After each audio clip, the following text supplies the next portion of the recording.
গুৱাহাটী মহানগৰী যিসমূহ বেদখলকাৰীয়ে বেদখল কৰি আছিল ভূমি সেই ভূমিসমূহ খালি কৰা হ'ব ইতিমধ্যে মুখ্যমন্ত্ৰীগৰাকীও মন্তব্যযোগে এই কথা প্ৰকাশ কৰিছে যে যিসমূহ ভূমিত ইতিমধ্যে বেদখলকাৰীয়ে ভূমি বেদখল কৰি আছিল সেই ভূমিসমূহত মহানগৰীৰ প্ৰান্তে প্ৰান্তে চলিব উচ্ছেদ অভিযান এই মুহূৰ্তত সবিস্তাৰে এই তথ্য লৈ অহাৰ চেষ্টা কৰিছো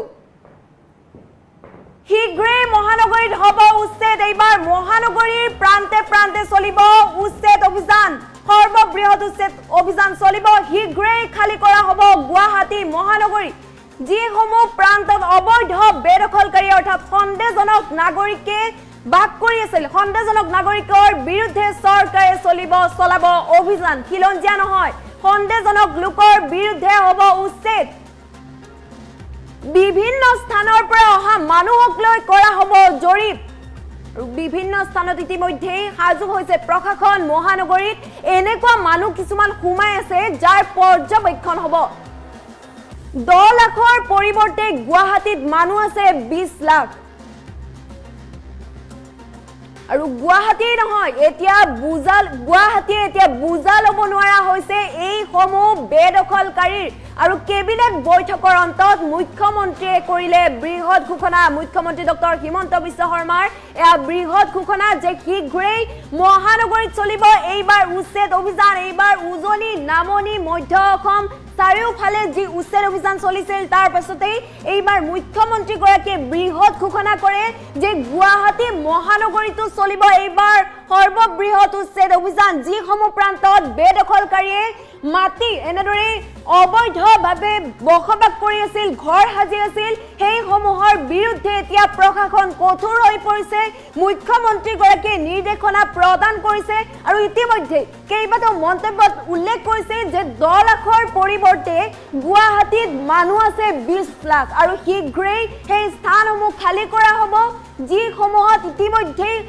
যিসমূহ বেদখলকাৰীয়ে বসবাস কৰি আছে আজি বহু বছৰ ধৰি আৰু সন্দেহজনক নাগৰিক থকাৰ সন্দেহ আছে আৰু ইতিমধ্যে এটা কথা স্পষ্ট কৰি দিছে যে খিলঞ্জীয়া নহয় সন্দেহজনক লোকৰ বিৰুদ্ধে হ'ব এই উচ্ছেদ অভিযান আৰু বিভিন্ন স্থানৰ পৰা অহা মানুহক লৈ কৰা হ'ব জৰীপ মহানগৰীত কিছুমান এনে মানুহ সোমাই আছে যে অবৈধভাৱে বসবাস কৰি আছে চৰকাৰী ভূমিত আৰু চৰকাৰে এইবাৰ কঠোৰ সিদ্ধান্ত গ্ৰহণ কৰিছে 10 লাখৰ পৰিৱৰ্তে ইতিমধ্যে যেটো গুৱাহাটীত 20 লাখ মানুহ আছে বুলি উল্লেখ কৰিছে মুখ্যমন্ত্ৰীগৰাকীয়ে আৰু সেই সন্দেহজনক নাগৰিকৰ বিৰুদ্ধে কিন্তু এতিয়া অধিক কঠোৰ হৈ পৰিছে চৰকাৰে চলাব অভিযান এফালৰ পৰা বুলডোজাৰ সাজু কৰি তোলা হৈছে ইতিমধ্যে আৰক্ষী প্ৰশাসনকো নিৰ্দেশনা প্ৰদান কৰিছে আৰক্ষী বাহিনী ইতিমধ্যে মুতায়ন কৰা হ'ব এই যে উচ্ছেদ চলিব ইতিমধ্যে ৰাজ্যৰ প্ৰান্তে প্ৰান্তে চলিছে সুকে কোনে সকলোতে চলিছে উচ্ছেদ অভিযান ইতিমধ্যে বহু বিঘা ভূমিত ইতিমধ্যে যি বেদখলকাৰীয়ে ভূমি দখল কৰি আহিছিল আৰু তাৰ পাছতে উচ্ছেদ অভিযান চলা পৰিলক্ষিত হৈছে কান্দনত ভাগি পৰা পৰিলক্ষিত হৈছিল একাংশ বেদখলকাৰী আৰু তাৰ পাছতে এইবাৰ গুৱাহাটী মহানগৰীতো চলিব উচ্ছেদ অভিযান প্ৰান্তে প্ৰান্তে ইতিমধ্যে অভিযান চলাইছে আৰক্ষীয়ে আৰু চাৰিওফালে পৰা প্ৰশাসন এতিয়া সাজু হৈ পৰিছে বুলডোজাৰ সাজু কৰিছে আৰু সকলোৱে এনেদৰে অভিযান অব্যাহত ৰাখিছে যিসমূহ স্থানত অবৈধ বেদখলকাৰী অথবা সন্দেহজনক নাগৰিক থকাৰ উমান পোৱা যায় সেই স্থানতে চলিব উচ্ছেদ ইতিমধ্যে উল্লেখ কৰিছে মুখ্যমন্ত্ৰীগৰাকীও কঠোৰ নিৰ্দেশনা প্ৰদান কৰিছে যে যিসমূহ স্থানত অবৈধ বেদখলকাৰী আছে বা যিসমূহ স্থানত সন্দেহজনক নাগৰিকে বহু বছৰ ধৰি ঘৰ সাজি আছিল সেই সমূহ স্থানত কিন্তু চলিব উচ্ছেদ অভিযান হ'বই আৰু ইতিমধ্যে যি গুৱাহাটী মহানগৰীৰ প্ৰান্তে প্ৰান্তে বেদখলকাৰীয়ে ঘৰ সাজি আছিল সেই ঠাইসমূহ বেদখল মুক্ত কৰা হ'ব বুলি ইতিমধ্যে উল্লেখ কৰিছে মন্তব্যযোগে এই কথা প্ৰকাশ কৰিছে আৰু শীঘ্ৰেই এইবাৰ মহানগৰীত হ'ব উচ্ছেদ অভিযান সৰ্ববৃহৎ উচ্ছেদ অভিযান চলিব আৰু শীঘ্ৰেই খালি কৰা হ'ব গুৱাহাটী মহানগৰীৰ যিসমূহ ভূমি বেদখলকাৰীয়ে বেদখল কৰি আছিল সেই স্থানসমূহ বেদখল মুক্ত কৰা হ'ব শীঘ্ৰেই মুক্ত কৰা হ'ব আৰু সন্দেহজনক নাগৰিকৰ বিৰুদ্ধে চৰকাৰে চলাব এই অভিযান গুৱাহাটীয়ে এতিয়া বুজা ল'ব নোৱাৰা হৈছে এই সমূহ বেদখলকাৰী বুলি এনেদৰে মন্তব্য প্ৰকাশ কৰিছে আৰু কেবিনেট বৈঠকৰ অন্ততেই মুখ্যমন্ত্ৰীগৰাকীয়ে বৃহৎ ঘোষণা কৰা পৰিলক্ষিত হৈছে। গতিকে যিসমূহ ৰাজ্যৰ প্ৰান্তে প্ৰান্তে কেৱল উজনিয়ে নহয় নামনিয়ে নহয় ৰাজ্যৰ প্ৰতিটো প্ৰান্তে প্ৰান্তে চলিব উচ্ছেদ অভিযান। ইতিমধ্যে চলিছে উচ্ছেদ অভিযান আৰু মহানগৰীতো চলিব সৰ্ববৃহৎ উচ্ছেদ অভিযান ইতিমধ্যে ইংগিত প্ৰদান কৰিছে। আৰু তাৰ পাছতেই এতিয়া যি বাৰ্তা প্ৰদান কৰিছে মুখ্যমন্ত্ৰীগৰাকীয়ে মন্তব্যযোগে প্ৰকাশ কৰিছে এই তথ্য, তাৰ পাছতেই কিন্তু বেদখলকাৰীৰ মাজত লাগিছে হাহাকাৰ। যিসমূহ সন্দেহজনক নাগৰিকে এনেদৰে বেদখল কৰি আছিল ভূমি, বহু বছৰ বছৰ ধৰি এনেদৰে বসবাস কৰি থকাৰ উমান পোৱা গৈছিল, তাৰ পাছতেই কিন্তু এতিয়া বেদখলকাৰীৰ বিৰুদ্ধে একশ্যন আৰম্ভ কৰিবলৈ সাজু হৈছে প্ৰশাসন। সম্পূৰ্ণৰূপে সাজু হৈ পৰিছে প্ৰশাসন। বুলডোজাৰ সাজু কৰা হৈছে, আৰক্ষী মোতায়েন কৰা হৈছে। প্ৰান্তে প্ৰান্তে প্ৰতিটো চুকে কোণে চলিব এই উচ্ছেদ অভিযান। সৰ্ববৃহৎ উচ্ছেদ অভিযান চলিবলৈ গৈ আছে। প্ৰতিটো প্ৰান্তে প্ৰান্তে চলিব উচ্ছেদ অভিযান। বেদখলকাৰী ৰক্ষা নাই বুলি দয়া নাই ক্ষমা নাই নীতিৰে যি উচ্ছেদ অভিযান চলাই পৰিলক্ষিত হৈছিল। এফালৰ পৰা ভাঙি পেলোৱা হৈছিল বুলডোজাৰে সকলো ঘৰ, বেদখলকাৰী সকলো ঘৰ ভাঙি পেলোৱা হৈছিল। আৰু এইবাৰ মহানগৰীতো কিন্তু চলিব উচ্ছেদ ৰক্ষা নাই, বেদখলকাৰীৰ একশ্যন আৰম্ভ হ'ব। এয়া বুলডোজাৰৰ শব্দত ইতিমধ্যে কঁপি উঠিছে উচ্ছেদিতৰ বুকু আৰু বেদখলকাৰীৰ বিৰুদ্ধে এয়া উচ্ছেদ অভিযান চলাবলৈ সম্পূৰ্ণৰূপে সাজু হৈ পৰিছে প্ৰশাসন। ইতিমধ্যেই কেবিনেট বৈঠকৰ অন্তত মুখ্যমন্ত্ৰীয়ে যি বৃহৎ মন্তব্য কৰিছিল সেই মন্তব্য শুনাব বিচাৰিছো। 2 দিনৰ ভিতৰত উচ্ছেদ কৰাটো সম্ভৱ নহয়। গোটেই মানুহবোৰ উৰিয়াম ঘাটতে লাগি আছে। এটা 2 দিনৰ কথাটো একো নাই, কিন্তু যিকোনো দিনতে আমি গুৱাহাটীখনকো অলপ খালী কৰিব লাগিব, নহ'লে গুৱাহাটীৰ বোজ অলপ বাঢ়ি গৈছে। গুৱাহাটীয়ে ইমান মানুহ ল'বই নোৱাৰে। গুৱাহাটীত যদি থাকিব পাৰে 10 লাখ মানুহ আছে, 20 লাখ, গতিকে 2 দিনৰ ভিতৰত উচ্ছেদ কৰাটো সম্ভৱ নহয়। গোটেই মানুহবোৰ উৰিয়াম ঘাটতে লাগি আছে। এতিয়া 2 দিনৰ কথাটো একো নাই, কিন্তু যিকোনো দিনতে আমি গুৱাহাটীখনকো অলপ খালী কৰিব লাগিব, নহ'লে গুৱাহাটীৰ বোজ অলপ বাঢ়ি গৈছে। গুৱাহাটীয়ে ইমান মানুহ ল'বই নোৱাৰে।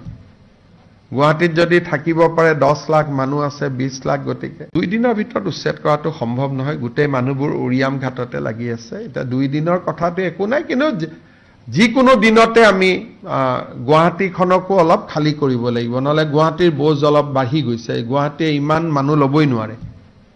গুৱাহাটীত যদি থাকিব পাৰে 10 লাখ মানুহ আছে, 20 লাখ, গতিকে 2 দিনৰ ভিতৰত উচ্ছেদ কৰাটো সম্ভৱ নহয়। গোটেই মানুহবোৰ উৰিয়াম ঘাটতে লাগি আছে। এতিয়া 2 দিনৰ কথাটো একো নাই, কিন্তু যিকোনো দিনতে আমি গুৱাহাটীখনকো অলপ খালী কৰিব লাগিব, নহ'লে গুৱাহাটীৰ বোজ অলপ বাঢ়ি গৈছে। গুৱাহাটীয়ে ইমান মানুহ ল'বই নোৱাৰে। গুৱাহাটীত যদি থাকিব পাৰে 10 লাখ মানুহ আছে, 20 লাখ, গতিকে 2 দিনৰ ভিতৰত উচ্ছেদ কৰাটো সম্ভৱ নহয়। গোটেই মানুহবোৰ উৰিয়াম ঘাটতে লাগি আছে। এতিয়া 2 দিনৰ কথাটো একো নাই, কিন্তু যিকোনো দিনতে আমি গুৱাহাটীখনকো অলপ খালী কৰিব লাগিব, নহ'লে গুৱাহাটীৰ বোজ অলপ বাঢ়ি গৈছে। গুৱাহাটীয়ে ইমান মানুহ ল'বই নোৱাৰে। গুৱাহাটীত যদি থাকিব পাৰে 10 লাখ মানুহ আছে, 20 লাখ, গতিকে 2 দিনৰ ভিতৰত উচ্ছেদ কৰাটো সম্ভৱ নহয়। গোটেই মানুহবোৰ উৰিয়াম ঘাটতে লাগি আছে। এতিয়া 2 দিনৰ কথাটো একো নাই, কিন্তু যিকোনো দিনতে আমি গুৱাহাটীখনকো অলপ খালী কৰিব লাগিব, নহ'লে গুৱাহাটীৰ বোজ অলপ বাঢ়ি গৈছে। গুৱাহাটীয়ে ইমান মানুহ ল'বই নোৱাৰে। গুৱাহাটীত যদি থাকিব পাৰে 10 লাখ মানুহ আছে, 20 লাখ, গতিকে 2 দিনৰ ভিতৰত উচ্ছেদ কৰাটো সম্ভৱ নহয়। গোটেই মানুহবোৰ উৰিয়াম ঘাটতে লাগি আছে। এতিয়া 2 দিনৰ কথাটো একো নাই, কিন্তু যিকোনো দিনতে আমি গুৱাহাটীখনকো অলপ খালী কৰিব লাগিব, নহ'লে গুৱাহাটীৰ বোজ অলপ বাঢ়ি গৈছে। গুৱাহাটীয়ে ইমান মানুহ ল'বই নোৱাৰে। গুৱাহাটীত যদি থাকিব পাৰে 10 লাখ মানুহ আছে, 20 লাখ, গতিকে 2 দিনৰ ভিতৰত উচ্ছেদ কৰাটো সম্ভৱ নহয়। গোটেই মানুহবোৰ উৰিয়াম ঘাটতে লাগি আছে। এতিয়া 2 দিনৰ কথাটো একো নাই, কিন্তু যিকোনো দিনতে আমি গুৱাহাটীখনকো অলপ খালী কৰিব লাগিব, নহ'লে গুৱাহাটীৰ বোজ অলপ বাঢ়ি গৈছে। গুৱাহাটীয়ে ইমান মানুহ ল'বই নোৱাৰে। গুৱাহাটীত যদি থাকিব পাৰে 10 লাখ মানুহ আছে, 20 লাখ, গতিকে 2 দিনৰ ভিতৰত উচ্ছেদ কৰাটো সম্ভৱ নহয়। গোটেই মানুহবোৰ উৰিয়াম ঘাটতে লাগি আছে। এতিয়া 2 দিনৰ কথাটো একো নাই, কিন্তু যিকোনো দিনতে আমি গুৱাহাটীখনকো অলপ খালী কৰিব লাগিব, নহ'লে গুৱাহাটীৰ বোজ অলপ বাঢ়ি গৈছে। গুৱাহাটীয়ে ইমান মানুহ ল'বই নোৱাৰে। গুৱাহাটীত যদি থাকিব পাৰে 10 লাখ মানুহ আছে, 20 লাখ, গতিকে 2 দিনৰ ভিতৰত উচ্ছেদ কৰাটো সম্ভৱ নহয়। গোটেই মানুহবোৰ উৰিয়াম ঘাটতে লাগি আছে। এতিয়া 2 দিনৰ কথাটো একো নাই, কিন্তু যিকোনো দিনতে আমি গুৱাহাটীখনকো অলপ খালী কৰিব লাগিব, নহ'লে গুৱাহাটীৰ বোজ অলপ বাঢ়ি গৈছে। গুৱাহাটীয়ে ইমান মানুহ ল'বই নোৱাৰে। গুৱাহাটীত যদি থাকিব পাৰে 10 লাখ মানুহ আছে 20 লাখ গতিকে 2 দিনৰ ভিতৰত উচ্ছেদ কৰাটো সম্ভৱ নহয় গোটেই মানুহবোৰ উৰিয়াম ঘাটতে লাগি আছে এটা 2 দিনৰ কথাটো একো নাই কিন্তু যিকোনো দিনতে আমি গুৱাহাটীখনকো অলপ খালী কৰিব লাগিব নহলে গুৱাহাটীৰ বোজ অলপ বাঢ়ি গৈছে গুৱাহাটীয়ে ইমান মানুহ লবই নোৱাৰে গুৱাহাটীত যদি থাকিব পাৰে 10 লাখ মানুহ আছে 20 লাখ গতিকে 2 দিনৰ ভিতৰত উচ্ছেদ কৰাটো সম্ভৱ নহয় গোটেই মানুহবোৰ উৰিয়াম ঘাটতে লাগি আছে এটা 2 দিনৰ কথাটো একো নাই কিন্তু যিকোনো দিনতে আমি গুৱাহাটীখনকো অলপ খালী কৰিব লাগিব নহলে গুৱাহাটীৰ বোজ অলপ বাঢ়ি গৈছে গুৱাহাটীয়ে ইমান মানুহ লবই নোৱাৰে গুৱাহাটীত যদি থাকিব পাৰে 10 লাখ মানুহ আছে 20 লাখ গতিকে 2 দিনৰ ভিতৰত উচ্ছেদ কৰাটো সম্ভৱ নহয় গোটেই মানুহবোৰ উৰিয়াম ঘাটতে লাগি আছে এটা 2 দিনৰ কথাটো একো নাই কিন্তু যিকোনো দিনতে আমি গুৱাহাটীখনকো অলপ খালী কৰিব লাগিব নহলে গুৱাহাটীৰ বোজ অলপ বাঢ়ি গৈছে গুৱাহাটীয়ে ইমান মানুহ লবই নোৱাৰে গুৱাহাটীত যদি থাকিব পাৰে 10 লাখ মানুহ আছে 20 লাখ গতিকে 2 দিনৰ ভিতৰত উচ্ছেদ কৰাটো সম্ভৱ নহয় গোটেই মানুহবোৰ উৰিয়াম ঘাটতে লাগি আছে এটা 2 দিনৰ কথাটো একো নাই কিন্তু